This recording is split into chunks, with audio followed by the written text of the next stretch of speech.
Welcome back, everyone. We are at the Waterford Hills Raceway in Clarkston, Michigan for the Waterford Wednesday Criterium Series. This is the second series of the summer. Each series is 8 weeks long. They take the best 6 out of 8 races. So this is the second series. We are in the 5th race of the series. This is actually the second race of having back-to-back days due to some weather. The previous week we pushed one forward, and so this is the second day in a row that we're racing here. Legs are definitely feeling it. Don't often do races 2 days in a row, especially of 75 minutes. These are definitely some longer races compared to some of the weekend Criterium races. So I'm feeling it.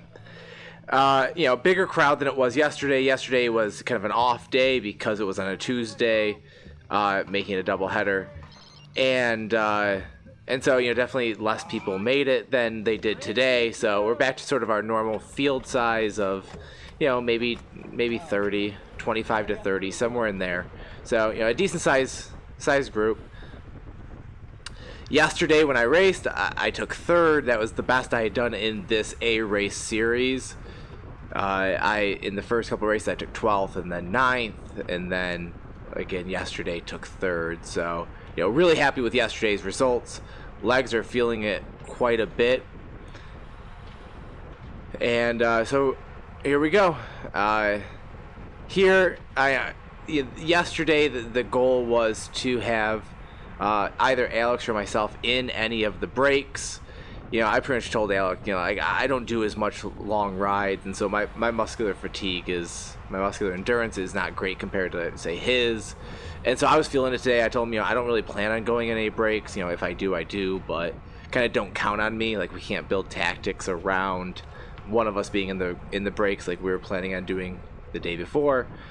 And so I told him, I'm just gonna mostly sit in. I'll try to cover gaps when I can. And with the main goal of being there for the sprint at the end. So here we got a pretty big split in the field right at that first hill. The front surged and kind of attacked into that hill, and you can't even call it a breakaway because it's at least 10 riders. So getting close to being half the field. So there's this split. Alex is up there. And so, I come to the front for a second and then immediately throttle down, kind of realizing, okay, actually he's up there. There's no reason for me to pull it back. So I throttle way down and let others attack and work on floating back to the back.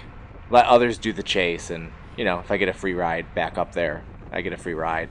This is, the size of that group is so big, though, that, I certainly do want to get up to it because, it's not even the podium's up there, but it's it's half the race is up there. So certainly people who got left behind because they were on the back right at the beginning are going to put in the effort to get up to that group, which is really just going to drag everyone up. So we'll all end up coming back together here. This split doesn't even make it a full lap.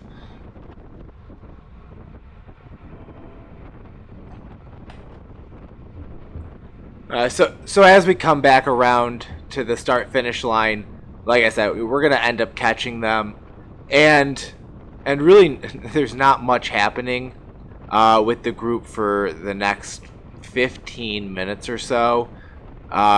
Really just I sit on the very back of the group for most of that time, and there's 1 or 2 small attacks that go off the front, but don't make any real gap and are brought back pretty quickly. So really not much happening, and so we'll jump ahead to the next set of action. Okay, so like I said, last 5 miles or so, just been sitting in the back of the group. There's not much happening in terms of attacks. So starting to move a little bit further up, expecting something to happen, and Alex is up front, and Nick, another teammate here, is right next to me. And so as we come around this corner, we are going to see a little bit of a surge, attempt to create a breakaway. And so here, I see Nick respond. He's going to go into that group, and like I said, Alex is actually already up there, so I'm not terribly worried. Obviously, I increase my watts a little bit to try to stay with them. Then I see Alex drop back, and he yells at me to go. That I need to be the one to go with them. So yep. So then I hit it. Here's Nick. Nick didn't go with that group, and so it's good that I hit it. So now I need to catch back up to them. I actually do get completely bailed out here by Brandon, and so Brandon comes around me, and I just latch onto his wheel, and he's gonna do all the pulling to get up there. So I'm just gonna be able to sit on his wheel, be in the draft, and like I said, he kind of bailed me out because I should have gone a little harder right away and stayed with them, but happy to take a free ride when I can get one. Okay, so we made it into the breakaway here, a group of probably, I think about 6 of us, 7 of us, and so we're coming down the downhill. You see a group in front of us. That's the B race. They're riding at the exact same time as us with a staggered start. And so as we come through, people are pulling off, taking, fairly short pulls, and doing a rotation. And so Brandon goes onto the front, and Brandon will take a pretty long pull here. Half a lap. He'll take the pull. He'll pull right through the bees. I yell at the bees to let them know we're coming. They pull to the inside, and we're able to go through. So as we come to the inside bend, we are coming to the inside, which is nice. So no issues with passing the bees. We'll come through this corner. Brandon's gonna pull off here, and I'm gonna take a pretty short pull, about 5 seconds or so. Again, very short. So I'll throttle down going into the bend here. And, I'm doing that because as we take this left bend, it's really easy for me to turn around and see, did we get caught or not? So I see that everyone's caught back up to us. There's no breakaway. We didn't stay away, we stayed away less than a lap. And so, on one hand, I get to kind of calm down and not worry about being in the breakaway, but also know that counterattack is going to happen right here on this hill, as you see. But one teammate goes up there already, and so I know at least they should have that break covered, so I don't have to worry so much, and I can sit back and try to be pulled up to with that group. Now I do sit here, a little bit of a gap forming, but I'm able to slot right back in behind Brandon. And nothing's going to happen here again for a while. Just a nice kind of strung out pace line, good speed. No one really making any breakaway attempts. So we'll skip ahead again.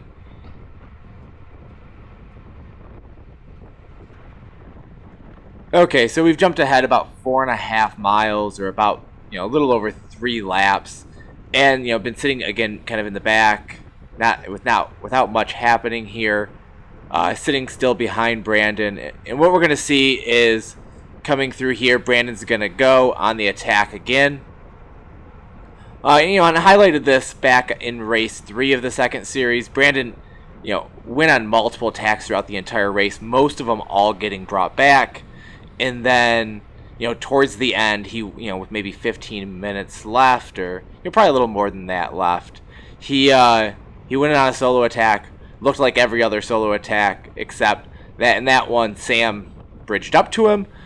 And certainly at that point with Sam and Brandon, they're going to stay away for the rest of the race. No one's going to catch them. And so, just kudos again to Brandon, always, putting in the attacks, kind of in taking that gamble that one of these is going to stay away, who bridges up to him. Is that a good composition of a breakaway group, and can they stick? So kind of par for the course for him. High effort races every time. As I sit in here and do nothing. Got to admire sort of that breakaway mentality. Okay, so as we came around the start-finish line in the first big bend, the pace is not very fast at all. No one really chasing after Brandon, but we'll see that change here as we come through. You certainly start to see quite a few people who push the pace as we get near the, through these bends to go to the hill. A couple people start to go. No one showing that they want to bridge up to it, but just, everyone's putting in the, pushing up their effort to start to lower that gap and make sure that we bring him back. And so, so since it doesn't look like anyone's really trying to attack and bridge up to him, people seem pretty content just to up the pace and bring him back. I don't have to worry too much. I can move back to the back and let them do the work and know that we're gonna end up all being back together. But certainly, always looking out to see if somebody tries to bridge and do a hard effort to get up to him. From here, I'm not sure I could do anything about it. Of course, I'm sitting way at the back of the race, but you are looking for those people to see if they bridge and see if you can get up there with them. But again, really content here just to up that pace and bring him back slowly, it seems.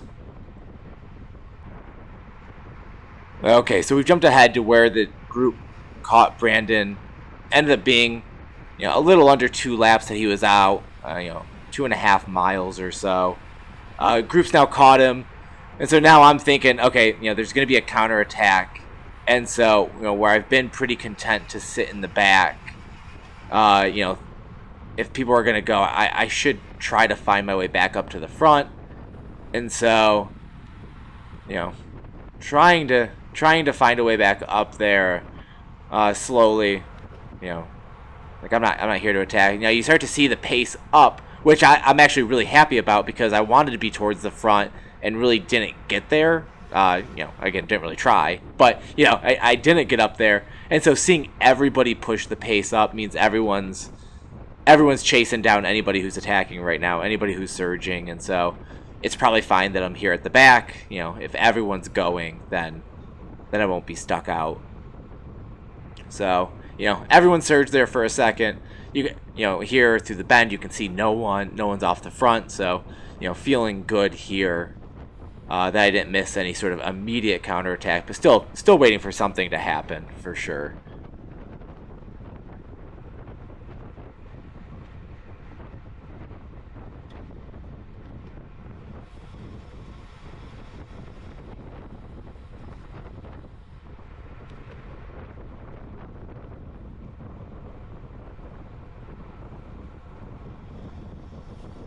Okay, so I'm still fairly towards the back, and sometimes I worry about that, right? Would it be the smart thing to be up front? And I highlight that to say sometimes when you see some riders that you definitely respect and place well week over week also back there with you, you go, okay, I feel good. So I see Kyle, I see AJ, they're both back here. Riders who have been racing here and are certainly smart and do well. Okay, if they're back here right now, one, then maybe that's okay. Maybe, we're not really expecting anything and resting back here is fine. And two, if anything happens, they're going to want to go after it, and so I could still have a free wheel to chase things down if something went crazy. So, I was happy to see these guys back here with me at this time. When I was thinking, okay, maybe a counterattack is going to happen, and I'm sitting way back here. So that all said, as we go downhill, you do start to see AJ move up a couple spots and move out into the wind so he can make up some spots, and so I should also be thinking, okay, he's fairly intentional. If he's moving up there, it's either because he thinks this is the time people are going to attack, or he's going to go on the attack. And as you can absolutely see, the group stretches, surges. I think he knew right there that's when an attack was going to happen, and so he needed to get up, whereas I stayed back. So, I talk about keying on people and feeling good about it, but you have to key on them and see when they're responding. That probably means something. I didn't do that here, and it's fine. Especially here, the group stretched out, but everyone kind of went. Everybody moved their effort up. And although it's stretching, it's not breaking at this point. I should have gone with him, But fine here. We're going through that the second half of the back stretch before the sprint to the start finish line. And what we are going to end up having is another attack come off. And so, yeah, I think it's just interesting to watch this next one too. We're going to see some people go off to the side. And, before, we certainly had some breaks that lasted 1 lap, 2 laps. But this is one that, it's just interesting that just sometimes they shut them down so fast. Again, I'm sitting in the back, so I'm not doing any of the shutting down. But you can see a couple of riders move off to the left here, and they hammer it. And, it looks good, right? I mean, no one immediately reacts. And this looked like some of the other attacks. I think maybe that was Brandon that went too. Not sure if that was him or if that was somebody else there, just seeing that blue kit. But, good distance immediately, good pop to create some separation. But then you see, everyone starts to throttle up. This is not one where they're going to sit there.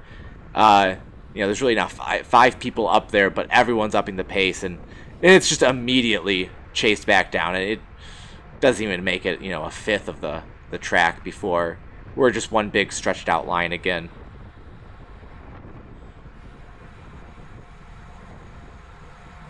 So, not much happening here. And so we'll jump ahead. Okay, we've jumped about another 5 miles ahead, or another 3.5, 4 laps. And so,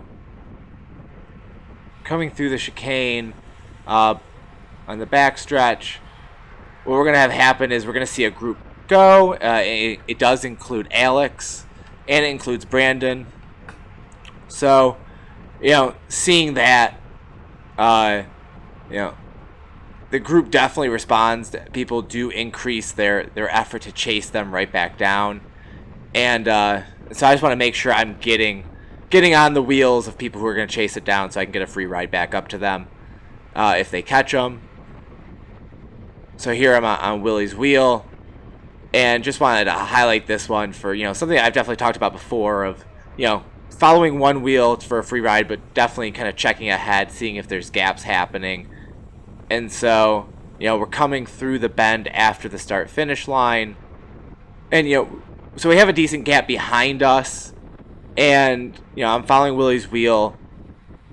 And, I start to notice, there is a little bit of a gap between Willie and the people also in front of us. And I'm not sure what ends up happening with Willie, if he just decides he wants to throttle down because he's tired, or if he has a mechanical here, but he really just totally sits up and drops back. So I kind of got a surge to, you can see he really drops back there. So I'm not sure what happened there, but, I just got to put in a little bit of an effort to fill, 2-3 bike lengths. Nothing super long or anything, but, that surging, and then the fact that this group surged even more, it does create a bit of a split here to the group that was behind us.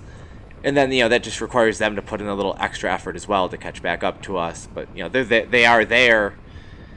And that group that included Alex, everybody's brought back, and it's just, a nice stretched out line again. So a lot of breakaways attempts, like it often is, depending on who shows up and who's in the breakaways. A lot of these they don't make it very, very far at all. People just, they put in the effort to chase them down. And that's what we're seeing here and really see throughout most of this race, outside of a couple of attacks that made it more than a lap.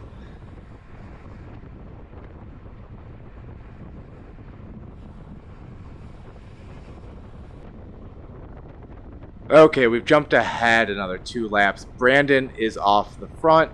Surprise, surprise. And, this is kind of reminiscent again of that week 3. About the same time again in the race as last time as well. But this time it's Brian bridges up to Brandon. And now we have a 2-man breakaway.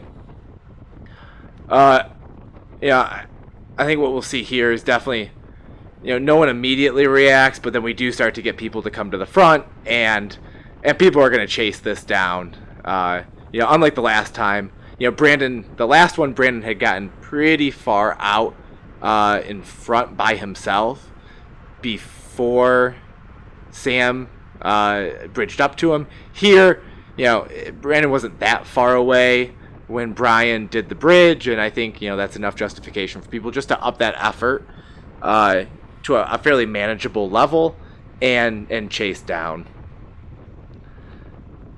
And once again, I'm sitting 20th wheel, doing absolutely nothing. It's easy for me to kind of laugh at myself here. I will say that pretty much every single one of these A races, I am cramping either in the middle or by the end of, and so certainly as I get that muscular endurance better, figure out electrolytes and fueling or whatever else it is, I'd like to think that I'll be putting in more effort next season or at the end of this season. But if I am cramping, I probably can't do too much more than I'm already doing in these races, and what I'm doing is mostly sitting in and only doing a couple of bridges, or a couple of surges.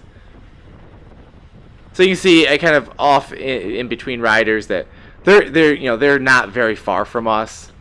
So you're actually going to see another bridge, somebody else trying to go up to them, and then another bridge. At this point, this many people go, it's just everyone's surging. We're going to bring them back. One or two guys bridges, maybe that's fine. It just, what you see is the whole group surges. We're not going to let two more people go and make an established breakaway. You're just going to chase it down at this point. And again, they never got very far. So again, it's not a huge effort to chase them down. Whereas if you're already half a lap away when that first bridge happens, it's harder. So at this point, they're brought back, and we're all back together as a group again.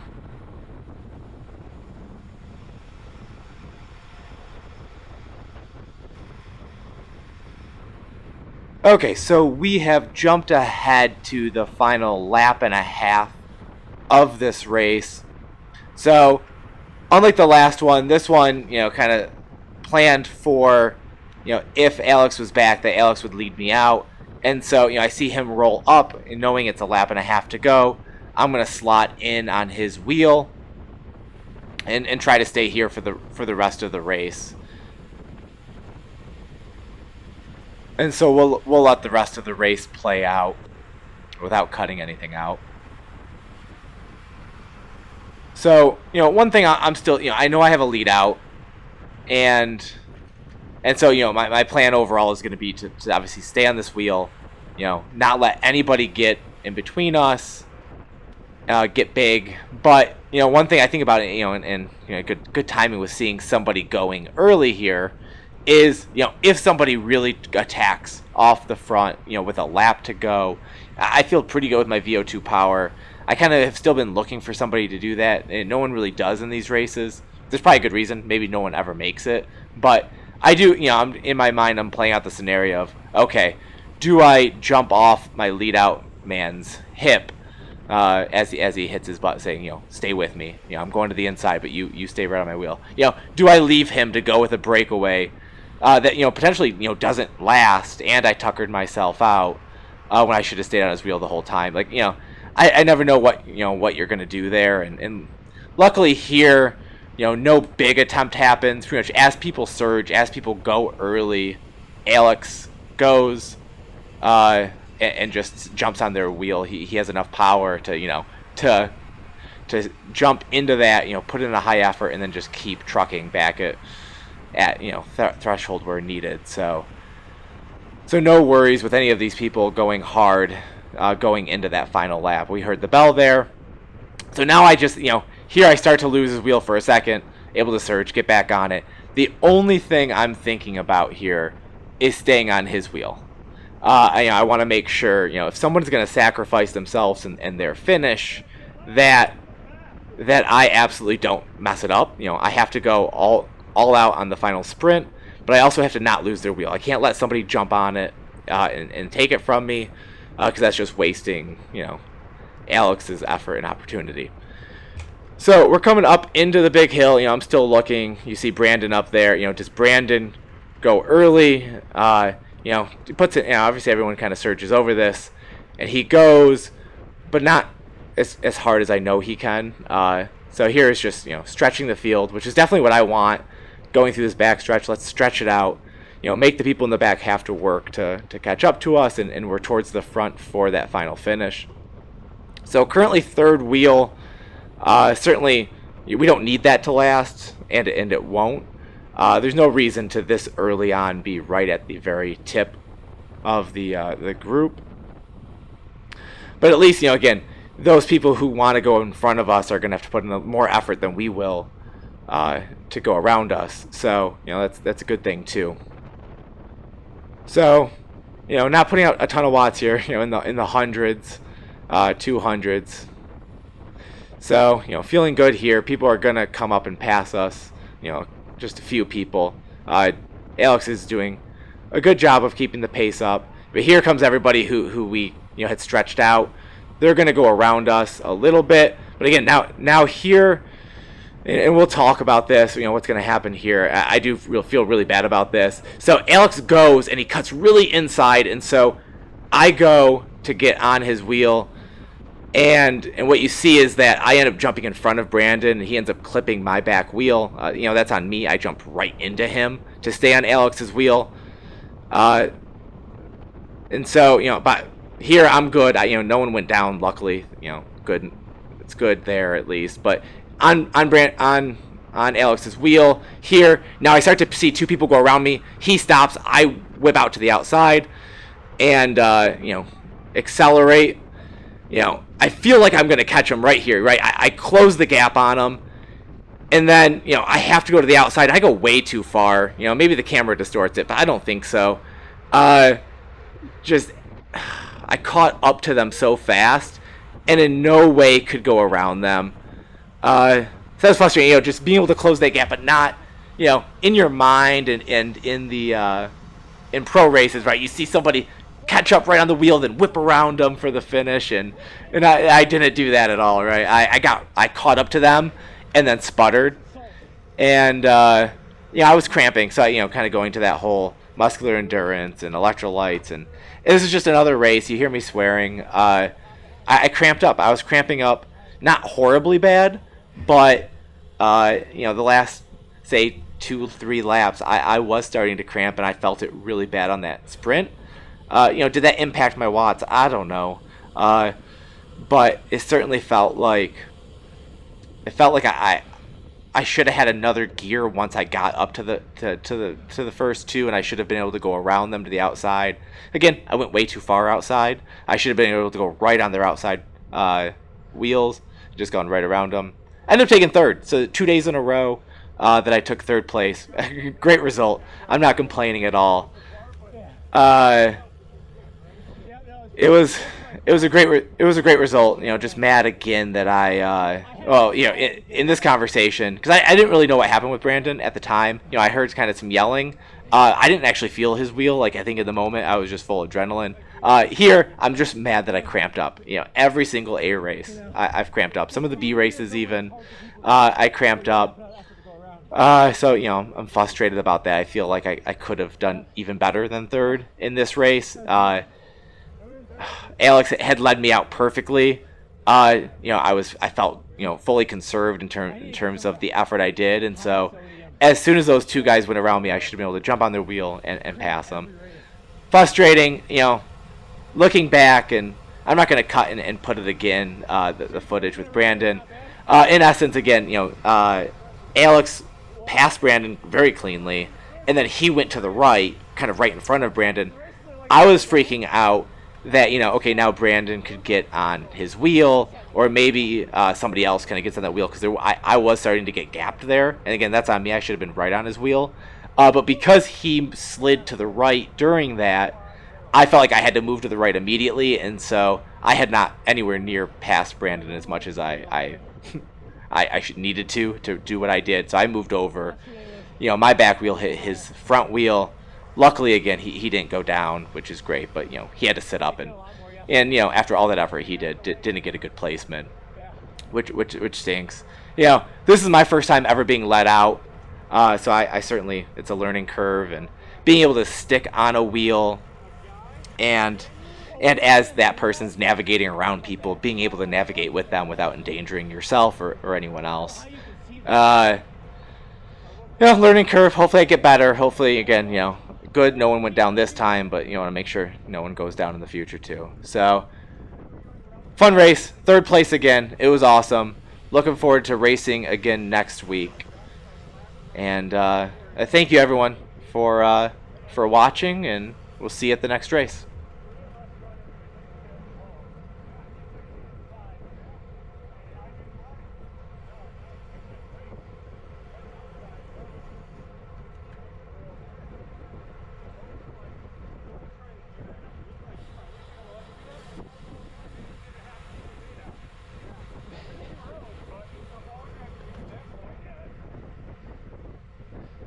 I think the only problem is I don't know if we have a signal. I didn't think you were gonna pop up and kind of stop that early, and so then I had to go around you. I didn't quite have to hit the brakes, but it did surprise me. Yeah, I don't know what the signal is for hey, I'm done. Yeah, well then I saw them go around me, so I kind of just had to go regardless. The only reason I pulled off was to make you go on them. Yeah. I knew that they were swamping. Yeah, that's fair. Whew.